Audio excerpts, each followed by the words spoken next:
ఇంగ్లాండ్తో కటక్లోని బారాబతి స్టేడియంలో జరుగుతున్న మ్యాచ్లో టాస్ గెలిచి ఫీల్డింగ్ను ఎంచుకుంది ఇంగ్లాండ్. భారీ అంచనాలతో బ్యాటింగ్లోకి దిగిన భారత్ ఆచితూచి ఆడుతూ పరుగులు స్టార్ట్ చేసి వరుసగా 3 వికెట్లు కోల్పోయి తీవ్ర ఒత్తిడిలో ఉన్న టైంలో తన సత్తా చూపిస్తానంటూ జట్టు భారాన్ని తన భుజాలపై వేసుకున్నాడు కొత్త పెళ్లి కొడుకు యువరాజ్ సింగ్.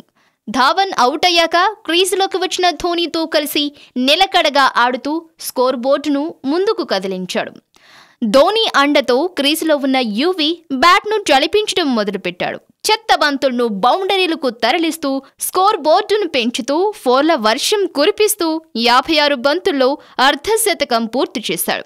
గత మ్యాచ్లో విరాట్ కోహ్లీ, కేదార్ జాదవ్లు అలరించినట్టుగానే ఈ మ్యాచ్లో యువరాజ్ సింగ్, ధోనీల జోడీ అలరించింది.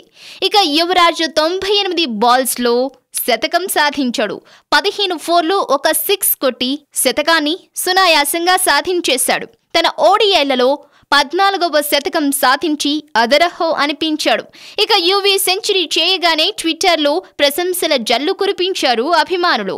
పలువురు సెలబ్రిటీస్ యువీని పొగడ్తలతో ముంచెత్తారు.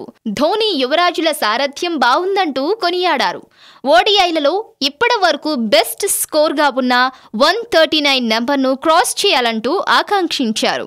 జట్టు కష్టాల్లో ఉన్న టైంలో యువీ అండదండగా ఉండి ఇంగ్లాండ్ బౌలర్ల మీద విరుచుకుపడుతూ ఉండటంతో సోషల్ మీడియా సాక్షిగా ప్రశంసల వాన కురిపిస్తున్నారు అభిమానులు. మొత్తానికి బారాబతి స్టేడియంలో పరుగుల వరద మొదలుపెట్టించారు యువీ ధోనీ జట్టు.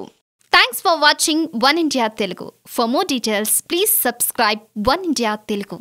Don't forget, share and like. Thank you.